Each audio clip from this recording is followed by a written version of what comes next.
से पश्चिम बंगाल से बड़ी खबर, चुनाव के बाद हुई हिंसा से जुड़ी हुई है यह खबर। और इस मामले में सीबीआई जांच को रद्द करने के राज्य सरकार की मांग पर सुप्रीम कोर्ट ने केंद्र सरकार और चुनाव आयोग को नोटिस जारी किया है। कोर्ट ने पूछा है कि क्यों सीबीआई जांच को रद्द कर दिया जाए।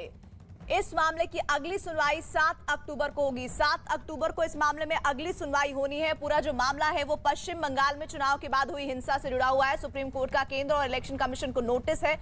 बंगाल में चुनाव के बाद हिंसा का यह पूरा मामला। न्यूज 18 के एहतिशाम खान की यह खबर, जिसके मुताबिक जानकारी आ रही कि हिंसा की सीबीआई जांच के खिलाफ ये याचिका और इस पूरे मामले पर ममता सरकार ने याचिका दायर की थी, जिस पर सुप्रीम कोर्ट ने यह महत्वपूर्ण बात कही है। 7 अक्टूबर को होगी अगली सुनवाई। एहतिशाम, जरा डिटेल में बताइए, अभी भी इस वक्त हॉट स्टेट बना हुआ है पश्चिम बंगाल, और ऐसे में सुप्रीम कोर्ट का ये कहना कितना मायने रखता है मौजूदा स्थिति में?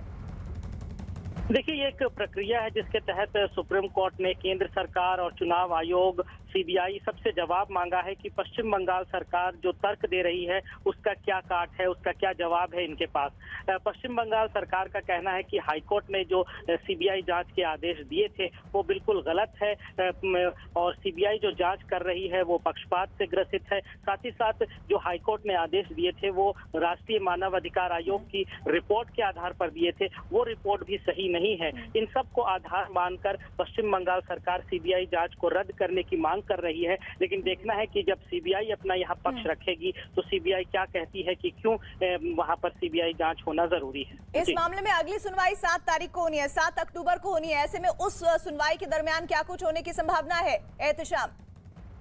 देखिए, आज कपिल सिब्बल जो कि आर्ग्यू कर रहे थे वेस्ट बंगाल की तरफ से, उन्होंने कहा कि सीबीआई जांच पर रोक लगा दी जाए, या फिर ये कहा जाए कि जब तक के कोर्ट इस पर कोई आदेश नहीं देता तब तक अगला कोई भी केस सीबीआई दर्ज ना करे। लेकिन कोर्ट ने फिलहाल ऐसा कोई भी डायरेक्शन देने से मना किया है और ये कहा है कि ये स्वाभाविक है कि जो भी इस सुप्रीम कोर्ट का फैसला होगा उसके आधार पर आगे का काम होगा। लेकिन फिलहाल सीबीआई को किसी भी तरह से जांच करने या कोई नया केस दर्ज करने से सुप्रीम कोर्ट ने नहीं रोका है। अब देखना है कि 7 अक्टूबर को जब सीबीआई अपना तर्क लेकर आती है तो क्या कहती है कि अब तक जो राज्य सरकार ने जांच किए हैं उसमें क्या त्रुटियां हैं, क्या दिक्कतें हैं और सीबीआई जांच होना क्यों जरूरी है, ये सीबीआई अपनी बात कोर्ट के सामने रखेगी।